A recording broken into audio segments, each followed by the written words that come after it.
Hi, everyone, and welcome to today's podcast. Today, we'll be speaking about an emotion that we all feel.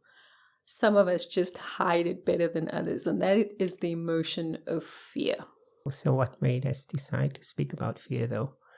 So what made us decide to speak about fear is the fact that we all feel it. Yet, some of us portray that we're quite confident, that we've got things in control, when underneath there possibly is this underlying emotion of fear.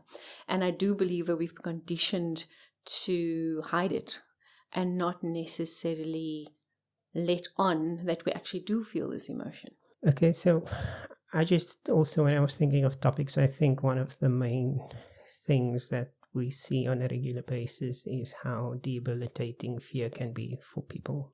It stops them from achieving their goals, of doing things they actually want to do because of fear. And there's lots of ways and things we as individuals come up with in order to hide behind. But what it actually is just the emotion of fear that we're afraid to address. And I think today we'll be seeing how different individuals handle fear, because at the end of the day, it's all the same emotion that everyone feels, yet the behavior on the surface is completely different. And that's what I find so interesting. And the truth is that fear is there to actually protect us in a way. And so one of the things that I normally ask people when it's evident that they're fearful or that they have some sort of anxiety or they're anxious about something is, and this sounds it's not an easy question to answer, but one of the things I ask them is, if your fear was trying to tell you something good, then what would that be? And normally the answer is, it's trying to keep me safe, or it's trying to protect me. And my follow-up to that then, if it is trying to keep you safe and you had 100% safety, what did that give you? And that would give them a different emotion, and it varies from one person to another. And then ultimately you find out what the actual emotion is that they desire. And it's one way of turning fear on its head. But fear is not necessarily bad all the time. Sometimes it's actually there really to protect us, and we have to actually feel the emotion instead of dismissing it. And hence us, in the intro, not saying it's a negative emotion, it's an emotion, but it doesn't always mean that if you're experiencing fear that it's bad for you. True. When it possibly can be bad for you is when you are not in balance, you're feeling good emotions and not so great emotions. But when it is debilitating you and affecting the quality of your life, then I would say you're on the spectrum of bordering on unhealthy, where that is affecting your daily functioning as a human being. And so, if it is affecting your daily functioning as a human being, it probably means you're sitting in that fear. Some people enjoy it because it's an excuse to not live life. And they're not even sometimes aware that is one of the reasons that they're actually, looking for the next reason to be fearful or to be worried in their daily life. Yeah, and so the first thing that we have to bring to mind is that one of the things when we speak about fear in terms of what we refer to as an emotional continuum. So fear has an emotional continuum, which means basically, if you can think of fear as a volume dial, which you can turn softer and louder. Now, if you turn fear softer, what could you possibly get? You could get mild anxiousness, insecurity, a bit of anxiety. If you turn it louder, you can get complete terror or loud panic attack. So fear is interrelated to all these emotions on that continuum. And those emotions are related to fear in a way. But these are ways of how fear, for example, shows up within an individual. Now, if you really see, for example, insecurity, that is not just fear that's affecting you, but it could affect the people around you as well. And so therefore it's important, and it substantiates why we decided to speak about fear as such. And going forward, we'll be speaking about fear in terms of that continuum. So one of the things and one of the emotions that are quite closely related to fear, which I mentioned already, is anxiety. And I think people always confuse the two. Mm. So when we are referring to fear as such, fear is very much specific, though, to a specific situation. For example, if I was to walk home at night and the road was dark and someone walked up to me and held a gun to my head and they were robbing me, that emotion that I'm experiencing there is fear, right? Yeah. But if I were to walk home at night and the road was just empty, there's no robber, there's nothing, and my mind starts to wonder what could possibly go wrong, and that stirs that emotion that I'm feeling there, that what I'm experiencing is anxiety. So anxiety is a little bit more generalized, yet the emotion that creeps up and the reactions and the way we react to it is very similar to fear at its core. So the two are very much interrelated. They're interrelated, and what I'm hearing is fear would be an emotion that you feel in the now. So if I was being robbed now, I would feel fear. Whereas anxiety is more future projected, because it's what if this happens down the line, or what if I walk further and that happens. So you're going to worst case scenario, but at the same time, it's not really happening to you, it's future projected. And so that's a good way to also, tell the difference between the two, even though they're so interlinked. Yes, and where we'll see commonalities is also, for example, between how we behave and how we respond to it. So we could respond to our potential anxiety in the same way that we respond to a fearful situation that is happening right now. Okay, so that's interesting. And that's why anxiety can lead to fear and fear can lead to anxiety. In other words, what that means is, for example, if I were to be robbed, the next time I might walk into the street late at night, I might experience anxiety. And so you mentioned insecurity as sort of a form of fear. So if I'm insecure, I could possibly, I'm not saying you always do, but you could possibly have social anxiety, which is very common these days because we are more on our devices than we're actually interacting with others. So we don't, adults learn through doing. So if we're not socializing with someone in front of us, we can lose that skill because it's so much easier to WhatsApp you and not have a proper conversation with you face to face. And so what that allows is, or what that promotes, is social anxiety. And I say social anxiety because I don't feel that I have the ability. And when, for example, there is a situation where I need to be present socially, let's say it's an event or a family gathering, and I'm suffering from social anxiety, my mind before the event has already gone to seeing myself in an awkward corner, not really, totally anxious about someone approaching me and not knowing what to say because I don't believe in myself. And so it goes hand in hand to work on your insecurity and your self-esteem, as well as the root causes of your anxiety, which is also about training your mind to think more positively and working with, a life coach or a therapist to be able to overcome that.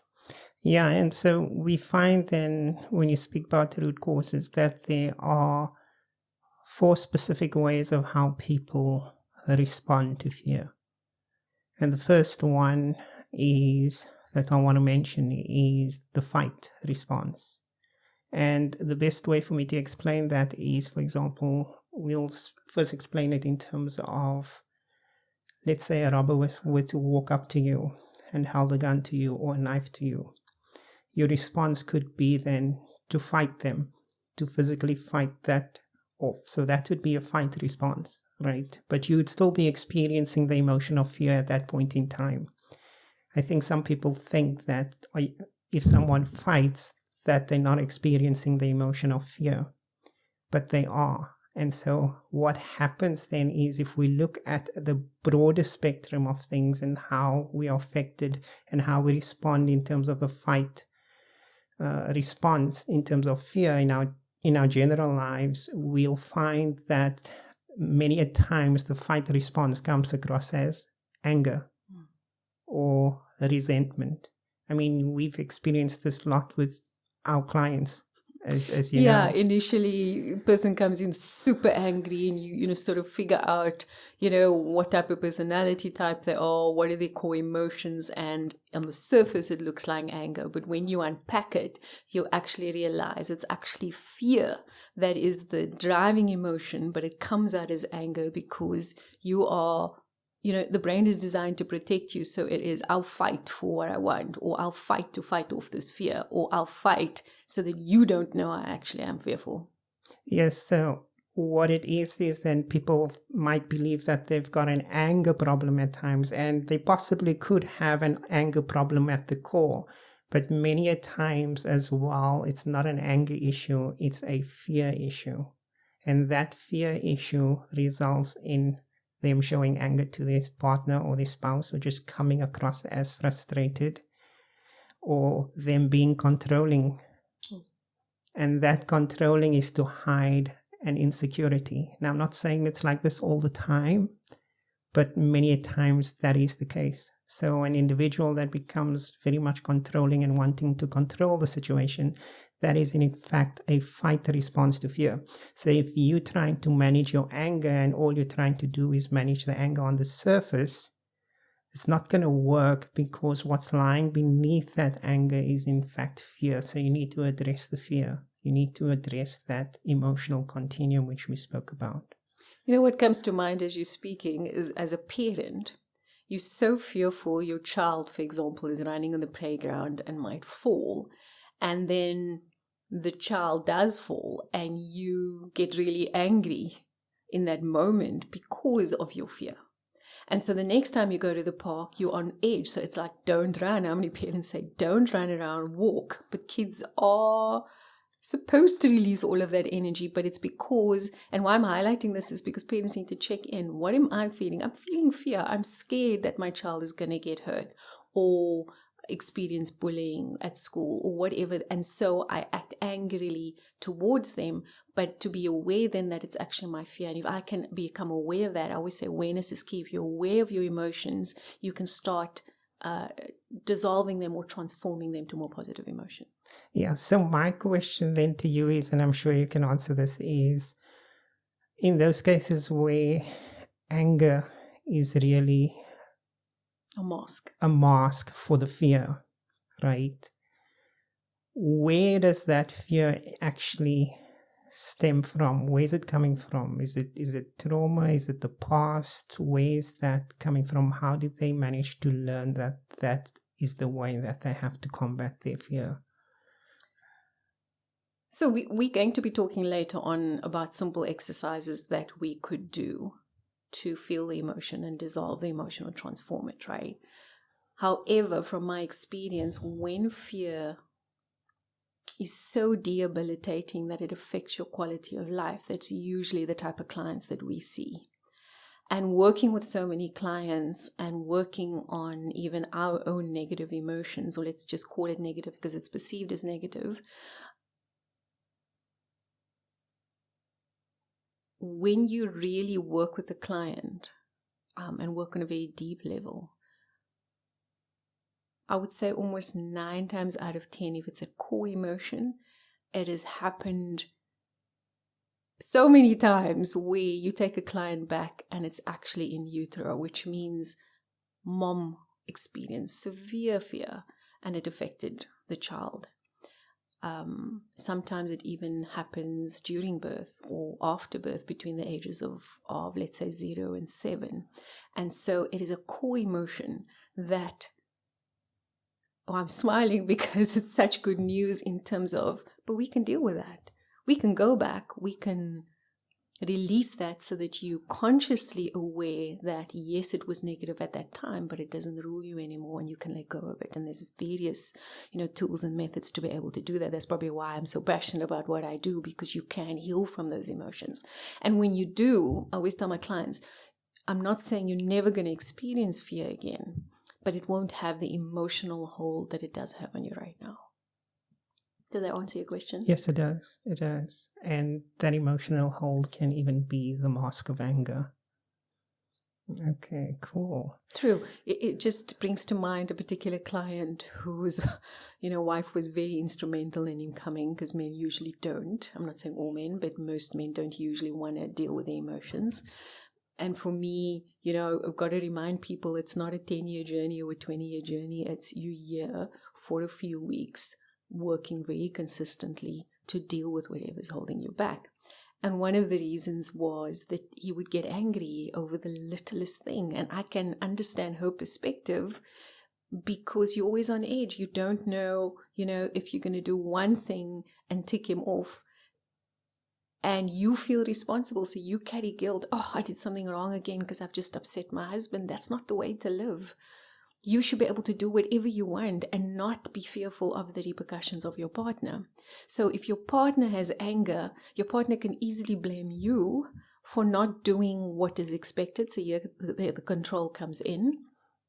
Yet it's very important to, you can stay the victim and blame, or you can take responsibility for your life and say, no, where's the anger? It's not that you just moved the fork incorrectly or hung my pants up incorrectly or whatever the case might be, some trivial thing. And I always say those things are trivial. You accept responsibility for your life because your anger is sitting within you.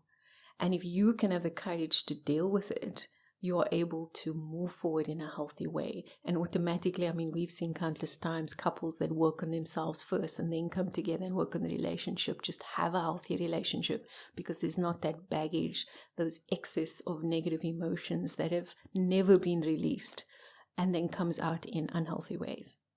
Okay, cool.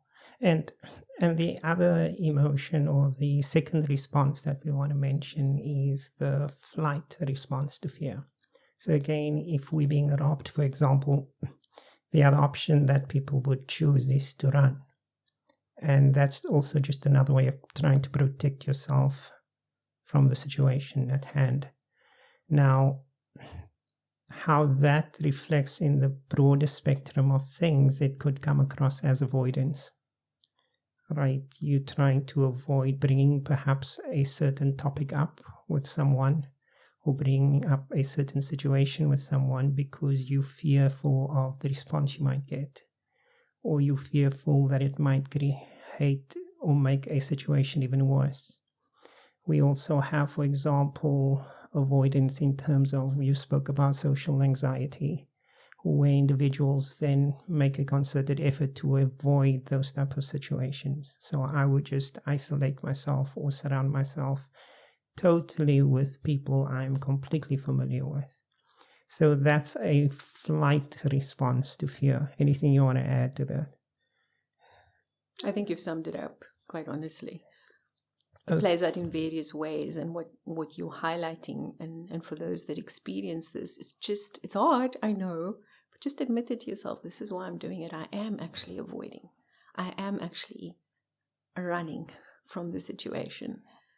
And once you can identify it, it's so much easier to be able to get through it and move forward. Yes, and this is normally also when people struggle with being assertive. Ooh, big one, yes. Yeah, so it's actually many a times, I'm not saying it's the only time, but many a times it could be a flight response to fear. And it shows you how fear doesn't just affect your life, but those of the people around you as well. Interestingly, though, your self-worth and self-esteem and the lack of being assertive goes hand in hand. Why is that? It is the flight response. So I don't want to be assertive. I'm scared of the person's reaction. So I'm going to avoid and run. But at the same time, if I'm forced to be assertive and I don't value myself and I don't value how I feel, then I'm forced to be assertive, which in my mind is perceived as negative, which means this person will not see me as a good person. I won't see myself as a good person. And so it is not really healthy. And so you need to work on the fact that there's fear, but at the same time that there's very little self-worth and self-value. And those go hand in hand as well. Okay, and then the third response is the freeze response. And this is literally, for example, if someone were to again hold a gun to your head, you would maybe perhaps not even respond to them or what they're commanding you to do. Or you just go into total shock and panic and freeze, and your mind, your brain would freeze.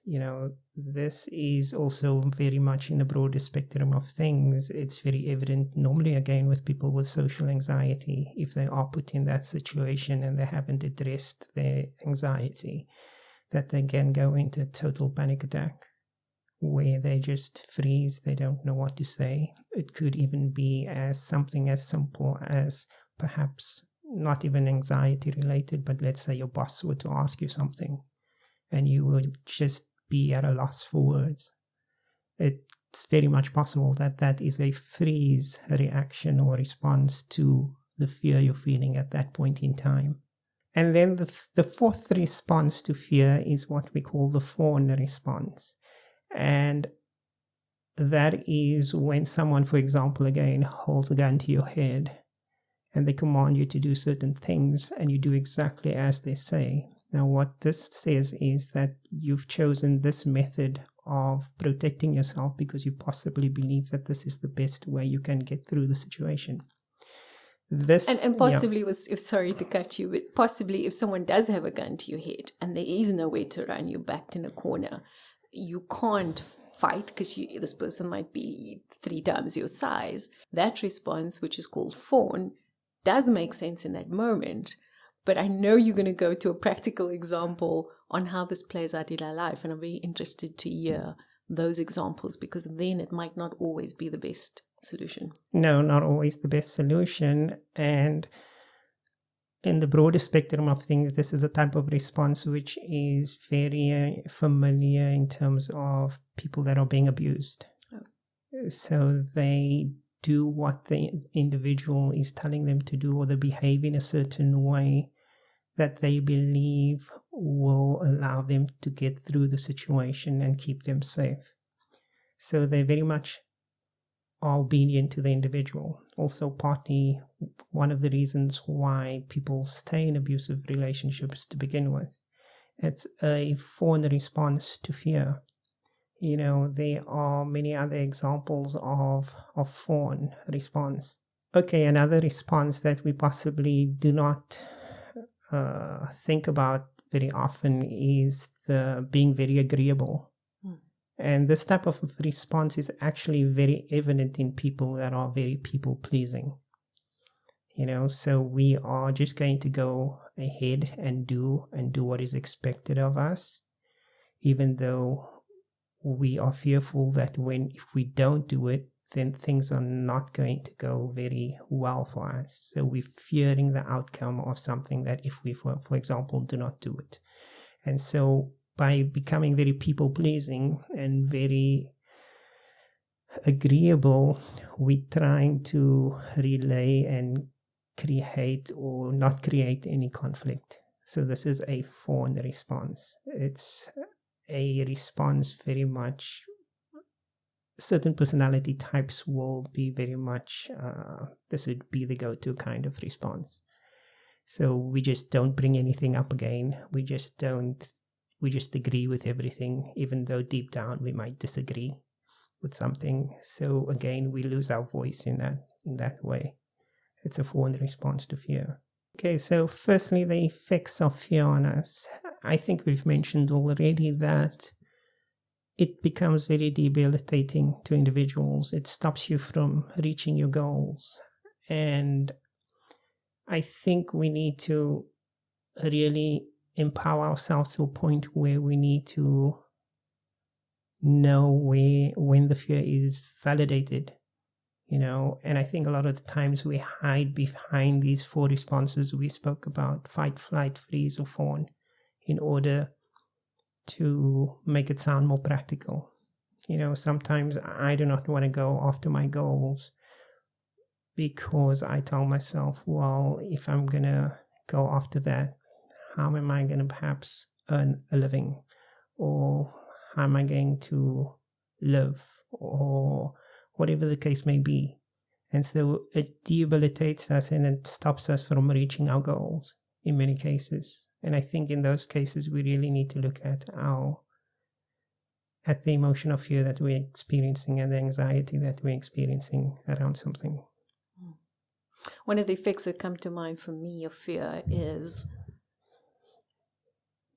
you feel fear for a situation that is happening, for example, and then life will throw you another situation where you'll feel fear. Why? Because you are so obsessed with it. It runs your daily life. So the more fear you feel, the more you're going to attract. And so it's really important to be aware of that. Because what is fear? It's false evidence appearing real. So most of the time, I'm not saying all, but most of the time, it's really something you're telling yourself that is causing the fearful response.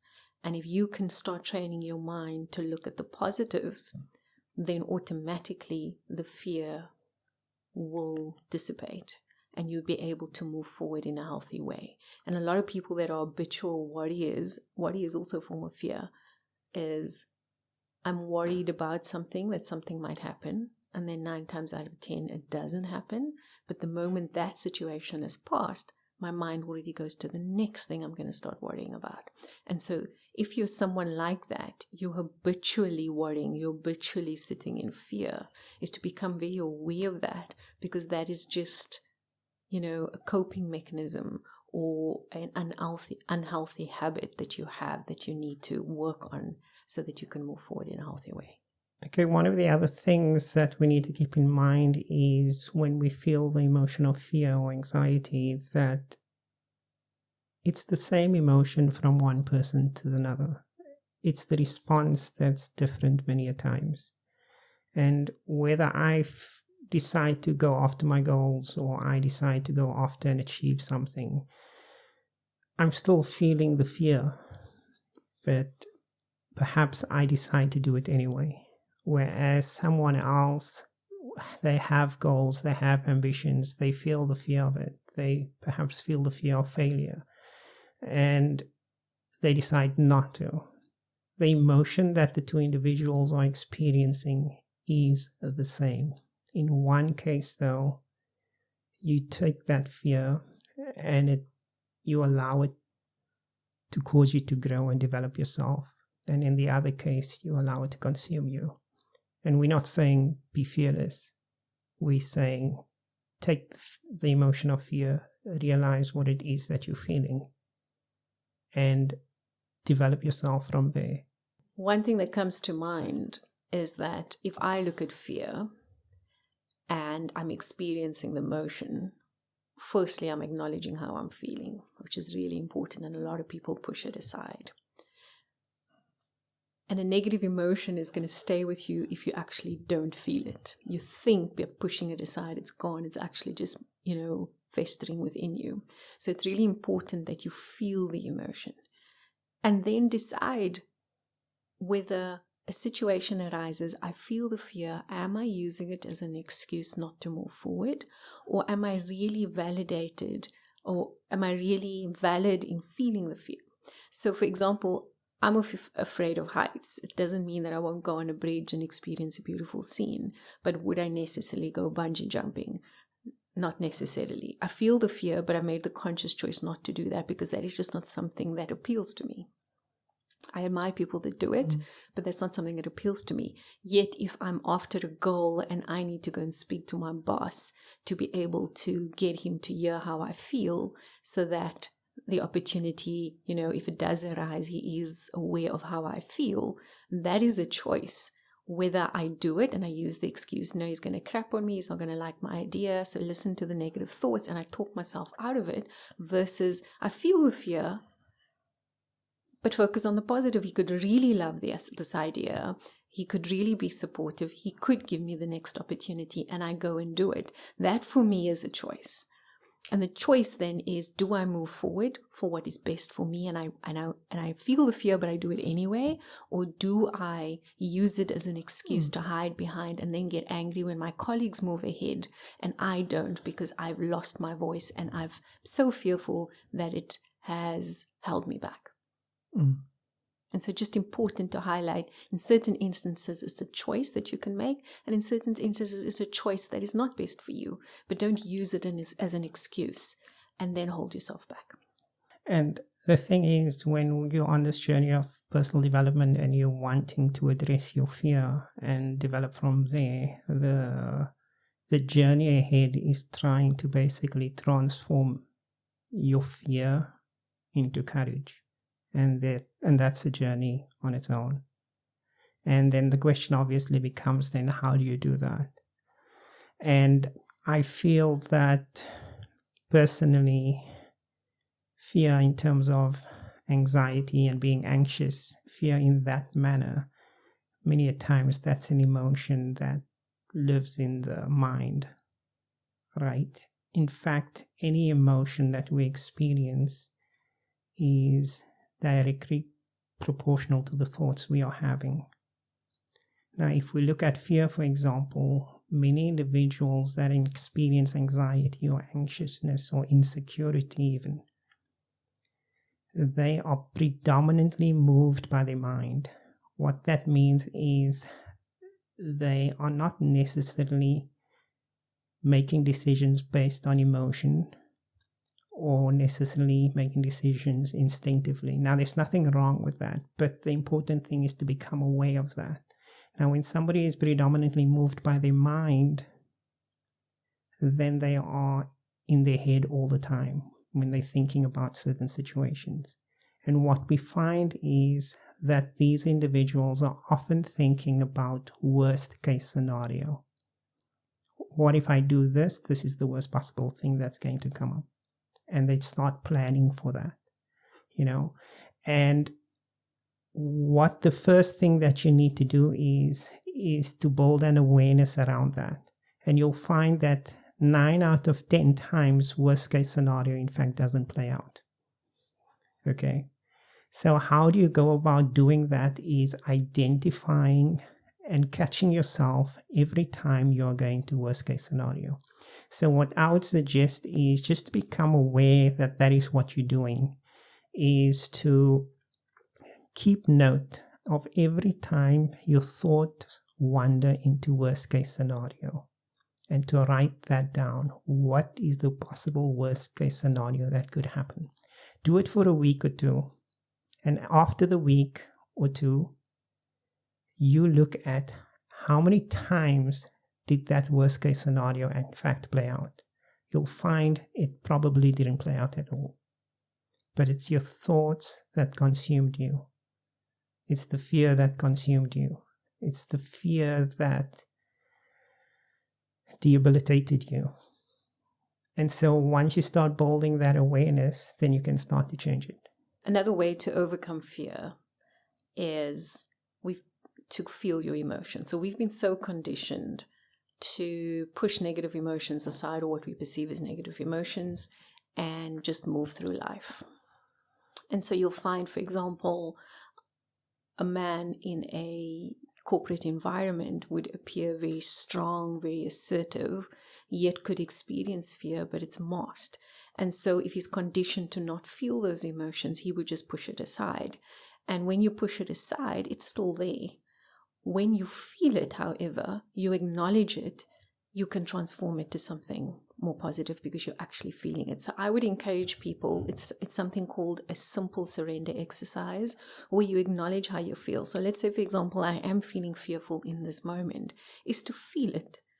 Just take a moment and really feel it in your whole body, in your whole being. Once you feel it, automatically it is then transmuted into something less than, because the more you feel it, the more you can release it.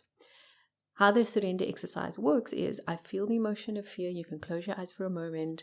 I feel it fully. And then imagine it just popping out of your chest area. And you give it a shape and a color, perhaps even texture, even if there's, become aware, is there any sound coming from it? And let's say what pops up for me is a cloud and it's just hovering above my chest area.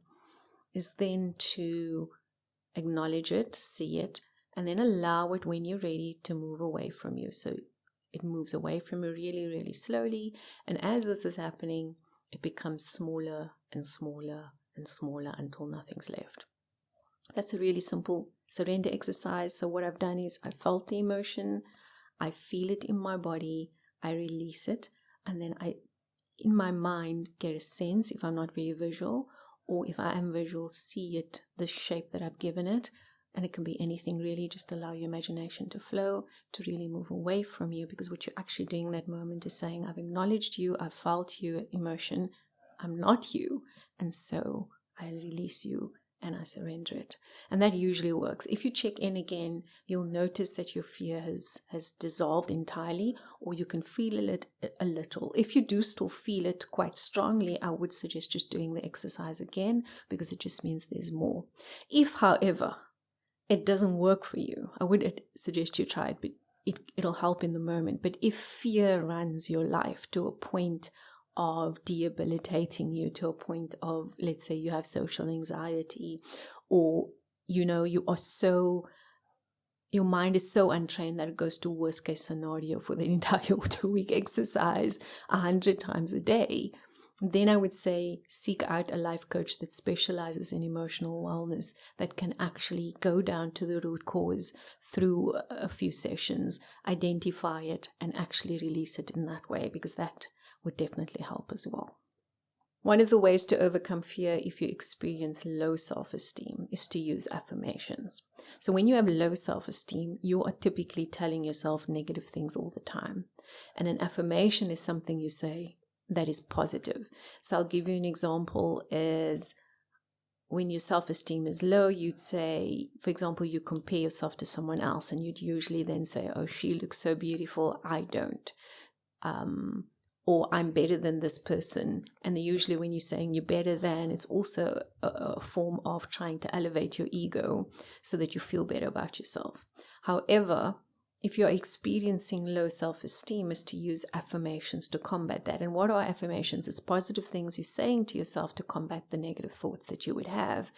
And a great exercise to use is if you're in the shower, for example, you've got to shower every morning. Well, I hope you do. But if you shower every morning, is to include your affirmations with that, so there's never an excuse where I don't have time for this. In the shower, when you are showering, say to yourself, I love and approve of myself. I love and approve of myself, and use it like a little mantra. So you're saying it over and over. And as you are showering and you're saying this over and over, you just start becoming really present. And when you become present, you'll notice, your beautiful skin, the fact that your organs just function so perfectly, the fact that you have hot water coming out of your shower. And so it allows you to be grateful in the moment as well, which is a great benefit. But just coming back to affirmations, you're using that over and over. Your mind might reject it because it's heard so much negative things which it believes about you, and so you'll feel a bit like a fraud initially. But if you continue this every single day for at least 30 to 60 days, you're going to notice you start feeling better about yourself. Cool. So I think a nice mantra then would be you cleansing yourself from these negative emotions or negativity in any way. True. There's other exercises that you can do, and we'll definitely be loading them on YouTube, on how to release negative emotions like fear. Anger is a big one. Guilt is another big one that drives our behavior and that affects us negatively, is to try these exercises out. However, if you feel, you're not able to move forward, it's then to seek out professional help. I think a lot of the time people are consumed by their fear because they hold on to the thoughts they are having. And if you want to change that, you need to learn how to let go and hold on to certain thoughts only. I always compare it to, if you ever watch like a business channel on television where you have like the stocks running at the bottom of the screen, and certain stocks are showing that arrow up and certain stocks are showing down. And we usually just, if we're interested in investing, we're looking at which ones are going up, and so your thoughts are similar to that. So what are the negative thoughts coming in? Okay, let that one go. What are the positive thoughts coming in? Okay, hold on to that one. Okay, because a lot of the time it's our thoughts that are driving our emotions, and they are directly, our thoughts are directly linked to the emotions we are experiencing. You can't have a happy emotion and think angry thoughts or have negative thoughts. It's just like the two are not going to coexist within the same individual. The interesting thing that you mentioned that I thought I would mention is you spoke about low self-esteem and comparison. I think they say that comparison is the thief of joy. So when we compare, we're always going to compare our deficiencies to the next person. And we're going to ignore those factors and those things that we're strong in. So in conclusion, fear is a normal emotion. I need to say that again. Fear is a normal emotion we all feel. What I encourage everyone to do is to develop a healthy relationship with all our emotions and really feel them. When you feel your emotions, you automatically function better. You're healthier, emotionally healthier, and automatically have better access to your own inner wisdom and intuition because you're not blocking those emotions within you. And when you have a healthy relationship with your emotions, you then can have healthier relationship with others because you are acknowledging yourself and how you feel.